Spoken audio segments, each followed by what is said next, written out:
누가복음 20장 1절. 하루는 예수께서 성전에서 백성을 가르치시며 복음을 전하실 때 대제사장들과 서기관들이 장로들과 함께 가까이 와서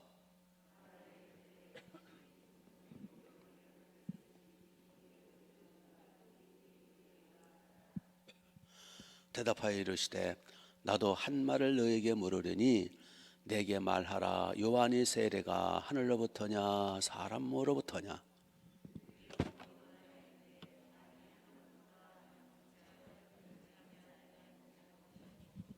만일 사람으로부터라 하면 백성이 요한을 선지자로 인정하니 그들이 다 우리를 돌로 칠 것이라 하고,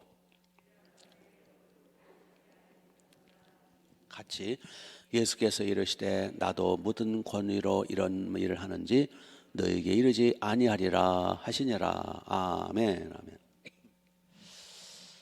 예수님이 성전에서 백성들을 가르칠 때 대제사장, 서기관, 장로들이 예수님께 몰려온 거예요. 왜냐하면 예수님을 또 꼬투리 잡으려고, 올무를 씌우려고. 그래서 질문을 합니다. 뭐라고 질문하냐 하니까 2절에 당신이 무슨 권위로 이런 일을 하는지 이 권위를 준 이가 누군지 우리에게 말해달라고. 누구 이름으로 누구의 권위로 이렇게 병도 고치고 이렇게 기적도 행하고 또 말씀을 증거하느냐? 누가 보냈냐 당신? 그 뜻이. 이때 예수님이 역질문을 하십니다. 4절을 보시면 요한의 세례가, 나도 너한테 질문하겠다. 요한의 세례가 하늘로부터냐 사람으로부터냐? 이렇게 역질문을 하는 거예요. 그래서 그들에게 질문을 함으로 그들이 스스로 자가당착에 빠지도록. 예수님이 얼마나 지혜로우세요. 그래서 예수님의 질문으로 그들이 꼼짝 못하도록. 그 질문 내용이 뭐냐 하니까 세례 요한이 하늘로부터 오신 분이냐 온 분이냐, 세례원의 세례가 하늘로부터 세례냐 그냥 인간적인 세례냐, 그게 질문을 하신 거예요. 그런데 여기서 이제 그들이 서로 그들도 머리가 있으니까 5절 6절에 자기들끼리 얘기는, 야 우리가 하늘로부터 왔다, 세례 요한이 세례 베푼 게 하늘로부터 하나님이 주신 거다. 그러면은 왜 안 믿느냐? 말하면 할 말이 없잖아요. 하나님이 거부한 거 되잖아. 그거 그냥 세례 요한 인간적인 거야. 그러면은 백성들이 세례 요한은 하나님이 보내신 선지자를 알고 있잖아요. 그러니까 사람으로부터 그러면 이 사람들 세례 요한은 선지자 인정 안 하네? 그래서 돌로 치거든요. 그래서 결국 하늘로부터라고 말할 수도 없고 사람으로부터 온 거라고 세례 요한의 세례가 말할 수도 없고, 이거 서로들 논의하는 거예요. 자기들끼리 이거 어떻게 하지? 이렇게도 걸리고 저렇게도 걸리고. 예수님께 질문해서 예수님을 꼬투리 잡으려고 왔다가 지들이 꼬투리 잡힌 거예요. 그러니까 결국은 한참 동안 자기들끼리 의논하더니 결론이 뭡니까? 7절 대답하되 세례 요한의 세례가 어디로부터인지 우리 모른다 라고 발뺌하는 거예요. 살짝 꼬리를 내리고 발뺌하는 거죠. 이때 예수님이 뭐라고 말씀하십니까? 8절 나도 무슨 권위로 이런 일을 하는지 너에게 말하지 않겠다 해서 그들이 예수님을 시험하고 꼬투리 잡으려다가 한 방 얻어 터지고 물러갈 수밖에 없는 그런 상황이었더라.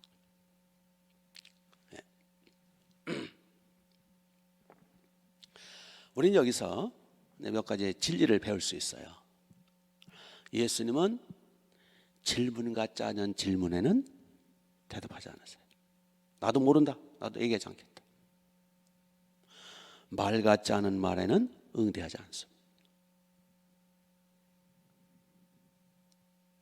예수님을 시험하고 꼬투리 잡고 예수님을 여기 이제 19장 47절에 보면 끝에 보면 그들을 예수님을 죽이려고 꾀하되 그래서 예수님을 어떻게 죽일까 하고 그냥 꼬투리 잡고 예수님을 함정에 빠뜨리려는 그 아주 그 나쁜 놈들이잖아요.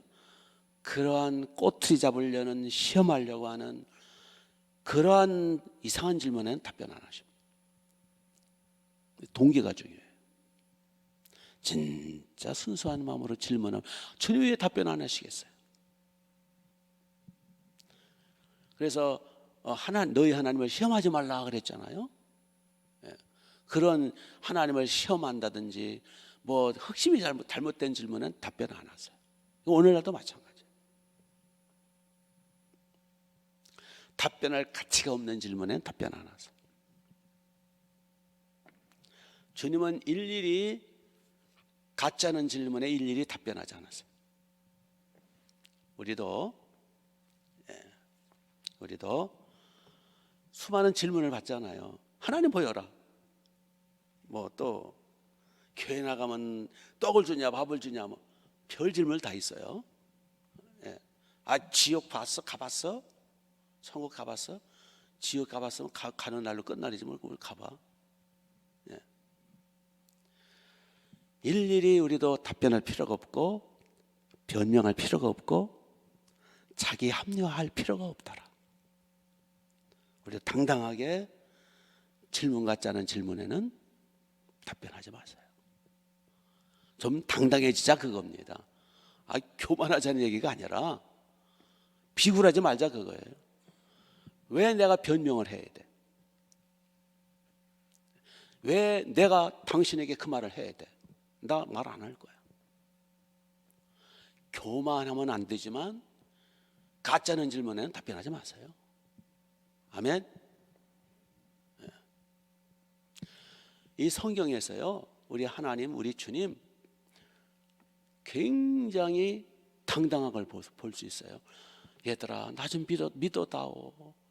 내가 이런 사람이야. 봐, 나 이런 사람이라고 변명한 적이 한 번도 없었어요. 믿으면 믿고 아니면 그만둬. 나를 믿어라. 나를 따르라. 나 좀 따라주지 않겠니? 나 말이야 보라. 나 이런 사람. 그런 적 없으세요. 그렇죠? 창세기 1장에 태초에 하나님이 천지를 창조하시니라. 그거로 끝이에요. 이렇게 창조하셨다. 믿으면 믿고 말르면 말아. 언제 하나님이 변명을 하고 자기 합리화시키고 언제 예수님이 비굴하게 나 말이야 너희들 이렇게 구원하러 왔으니까 제발 나 좀 믿고 따라주지 않을래? 그런 적 없으세요.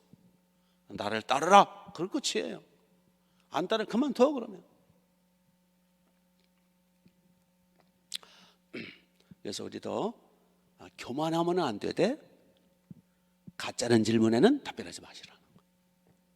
아멘. 우리가 그 어린아이 그 뭐라 그럴까요? 영적으로 또는 인격적으로 도덕적으로 그 이상한 질문들, 말도 안 되는 질문들, 이런 질문들을 일일이 답변하고 일일이 변명하고 일일이 자기 합리시키고 일일이 싸울 필요가 없다라는 거예요. 좀 더 당당해지십시오. 또 하나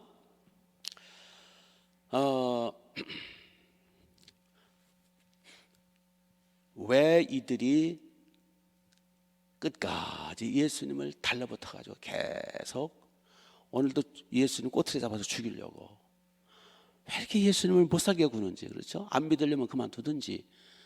이들은 안 믿는 정도가 아니라 예수님을 어떻게 죽일꼬, 여기 19장 19장 그 40절에 나왔다가 어떻게 죽일꼬 꾀하고 공모하고, 아니 밥 처먹고 할 짓 없고 가서 낮잠이나 자지 왜 이렇게 계속 예수님께 와가지고 꼬투리 잡고 뭐 이렇게 심심한지 왜 이렇게 시비를 걸고 왜 그러죠? 오늘날도요, 왜들 이렇게 교회를 미워해요? 꼭 그런 놈들이 있어요. 꼭 그래요. 이제 오늘부터인가 내일부터 1.5단계죠. 방역 지침 1단 5단계 코로나. 자, 그러나 보세요. 참 얼마나 기가 막힌가 하면 객관적으로. 자, 전철은요, 전철은 아침에 출근 시간에는 다닥다닥 그냥 뭐 거리 유지가 어디 있어요. 막 몸에 부딪혀가면서 출근 시간에 또 퇴근 시간에 그 한 공간에 그냥 막 밀치고 들어가가지고 다닥다닥 몸 부딪히면서 그렇게 30분, 1시간, 2시간씩 가요. 전철은. 그런데 교회는 이제 30%만 참석하래요. 30%만 참석하래요. 멀리 떨어지래요. 그리고 마스크도 쓰래요. 그리고 목사님들도 마스크 쓰고 설교하래요. 이게 말이 되는 겁니까? 그리고 목사들은 마스크 쓰고 설교하고, 또 하나 지금 여기서 저하고 저기 10m, 뭐 10m도 돼요. 여름 떨어진 게. 또 하나 가수는 가수 있죠. 가수 마이크 붙들고 노래하는 가수들. 가수들은 마스크 안 써도 된대요. 에? 오페라 연극 공연할 때 마스크 안 써도 된대. 합창단 연극 공연 마스크 안 써도 된대. 교회에서 성가대는 마스크 써야 된대. 이 정신이 있는 사람들이요.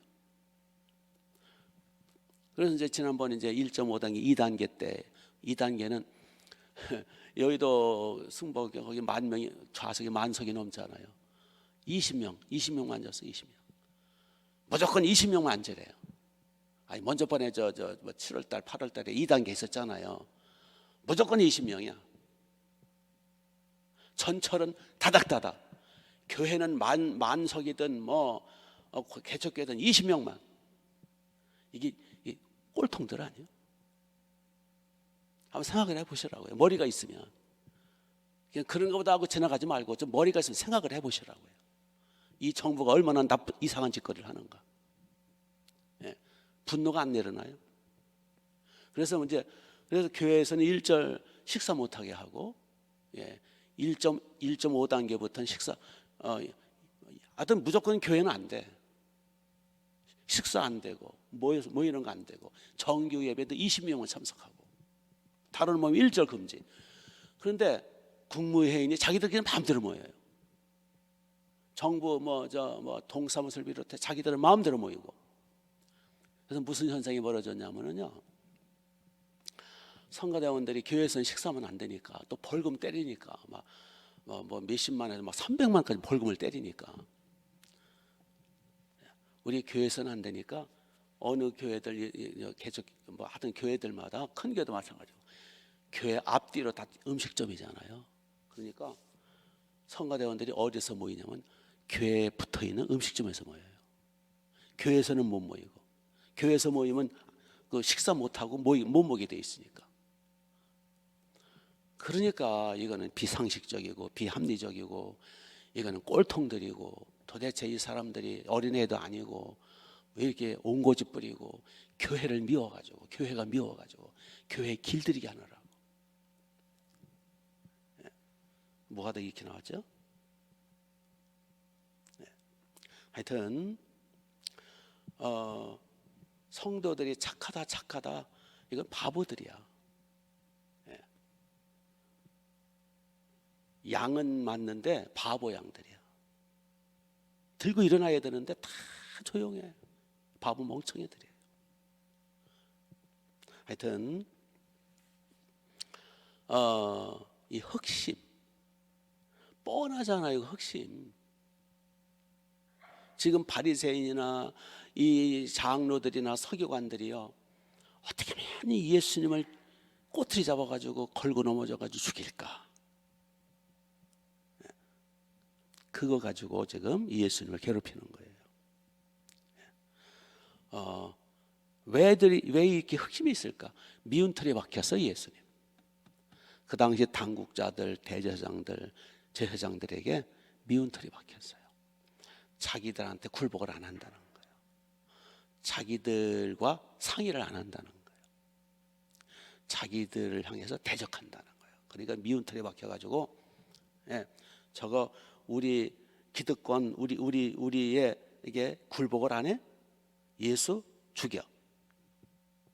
자기의 어떠한 기득권의 이권, 자기들의 어떠한 그 지위, 자기들의 명예, 그 기득권층의 뭐가 있잖아요. 그걸 뭐라 그래요? 예? 그거를 유지하기 위해서 예수라는 청년이 나타나가지고 자기들을 하고 대적을 하거든요. 호응을 안 해주거든. 자기들 권위 아래 들어오질 않아. 자기들 손아귀에 들어오질 않아. 예수님 왜 자기들 손아귀에 들어가야 돼? 그 비진리인데. 그러니까 제거를 시키는 거예요. 제거. 그래서 계속 괴롭혀. 결국 나중에 십자가에 죽여버리죠. 네. 오늘도 마찬가지. 교회가 이 정권의 그 정책에 굴복을 안 하거든. 그러니까 계속 교회를 쪼는 거예요. 굴복시키고 길들이게 해가지고 공화국가 만들려고. 그래서 중국은 완전히 교회를 손아귀에 넣었잖아요. 그래서 중국이 인정하는 중국 정부가 인정하는 목사만 목사 노릇하고 그것도 제재를 받죠.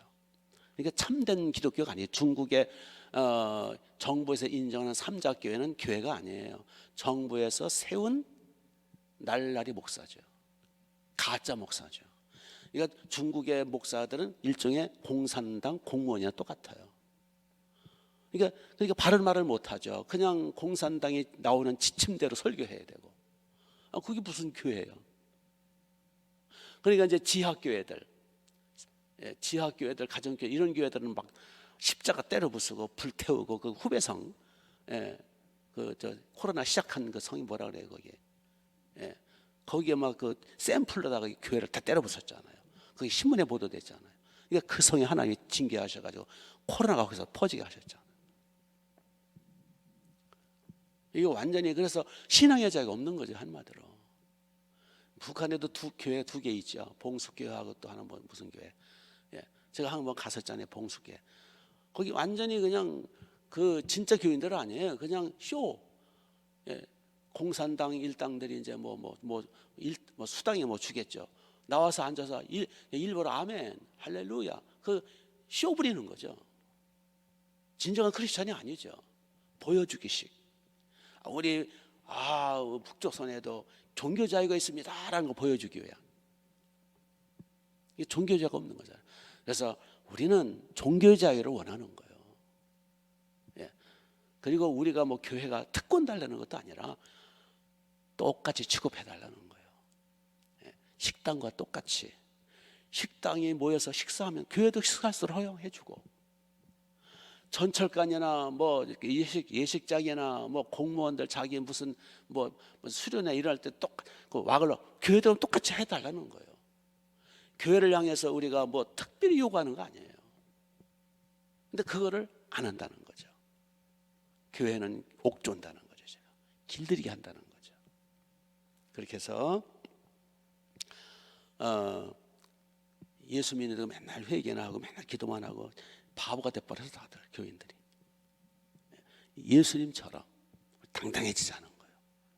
까짓거 죽으면 죽는 거지. 순교하면 또 면류관 쓰겠지.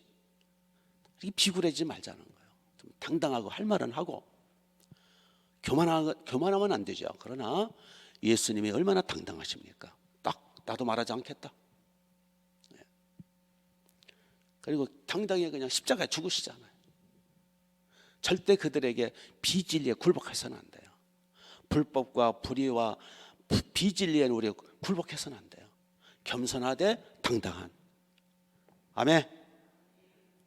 비진리에 굴복하면 그거는 지는 거고 그건 지옥 가는 거죠. 특히 이제 여기서 하나만 더 살펴볼 수 있는 것은 여기 이제 이게 이 대제사장들, 바리새인들, 장로들, 기득권층들 그 당시 이들이요 왜 이렇게 악랄하게 됐느냐? 종교 지도자잖아요. 이들이 종교 지도자들로서 지금 메시아를 기다리고 있는 자들이잖아요. 근데 메시아가 왔는데 그 메시아를 잡아다 죽이잖아요. 정작 모든 백성들보다 앞장서서 메시아를 기다리고 하나님을 잘 섬겨하는 그 자들이 오히려 악당이 되어버렸어요. 앞장서서 자기들이 기다리던 메시아를 계속 괴롭히다가 잡아다 죽이거든요. 십자가에 죽이거든요. 세상에 살다 이런 아이러니가 어디 있어요? 왜 이 지경이 됐느냐? 왜 이렇게 악당들이 됐느냐? 가장 선해야 되고, 가장 기도 많이 하고, 가장 하나님을 기쁘게 해드려야 되고, 가장 메시아를 환영해야 할 이 자들이 어떻게 악당이 됐느냐? 따라서 해보세요. 집단주의. 이 집단주의가 위험한 거예요. 집단주의는 양심이 없어요. 집단주의는 진리가 없어요. 집단화가 되면 양심도 진리도 없고 집단 이기주의에 빠져요. 그게 단적인 예가 뭐냐 하면 그 나치주의, 일본의 군국주의, 공산주의, 이 집단주의에 빠지면은 양심이고 진리고 없어요. 자기들에게 이게 눈이 멀어가지고 자기들 집단의 이익만 생각을 해요. 청소년들이 한 놈 한 놈 보면 참 착해요. 자기들끼리 뭉치면 어깨 으쓱거리면서 별짓 다 합니다. 지금 바리새인들이나 이 대제사장들은 집단주의에 빠진 거예요. 그래서 그들에게는 양심이나 진리가 없어요. 자기 집단의 유익을 위해서는 무슨 짓도 하는 거예요. 그래서 여러분 집단주의에 빠지면 안 돼요. 그걸 당짓는다고 그러죠. 당짓게 되면 그 당은 자기 당을 위해서 양심, 진리 저버려요. 그래서 하나님은 집단주의를 거부합니다. 개인주의예요. 그래서 개인이 하나님 앞에 설 때 양심이 살아나. 개인적으로 하나님 앞에 설 때 양심이 살아나고 진리가 살아나고 기독교는 개인주의예요. 집단주의에 빠지면 자기 개인이나 개인의 양심이나 진리가 없어져요. 그래서 집단주의가 무서운 거예요. 그래서 군국주의, 파시즘주의, 나치즘, 공산주의, 그래서 무서운 거예요. 이들은 피눈물이 없어요. 그래서 우리는 당지면 안 돼요. 당지면 전라도당, 경상도당, 무슨 당, 무슨 우리끼리 그러면 양심이 없어져요. 그래서 집단하지 않게 되시길 바랍니다. 하나님 앞에 항상 개인적으로 서는 거예요. 심판도 개인. 기도하겠습니다.